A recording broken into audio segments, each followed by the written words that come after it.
শুভ সকাল বন্ধুরা, তোমরা সবাই কেমন আছো? তো সকাল সকাল মা এখন মাছ কুটতে বেঁচে গেছে, বাবু পাঠিয়ে দিয়েছে। কি মাছ মা এগুলো? চুনো। চুনো মাছ। হুম। চুনো মাছ তোমরা কে কে খেতে ভালোবাসো কমেন্ট করে জানিও। হয়ে গেছে? হয়ে গেছে ও। আর আমরা এখন একটু তার মধ্যে একটু লবণ দে তো। সকালে খাওয়া দাওয়া করবো। তো চলো দেখি সকালে কি কি রান্না হয়েছে। তো এই যে বেবি ভাত বাড়ছে, সিদ্ধ সাদ্ধ বেবি সকালবেলার খাবার।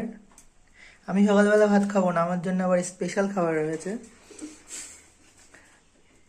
দেখাচ্ছি তোমাদেরকে।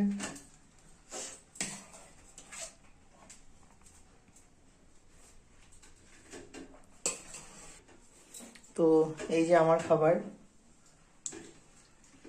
চাউমিন। আমি সকালবেলা ভাত খাই না।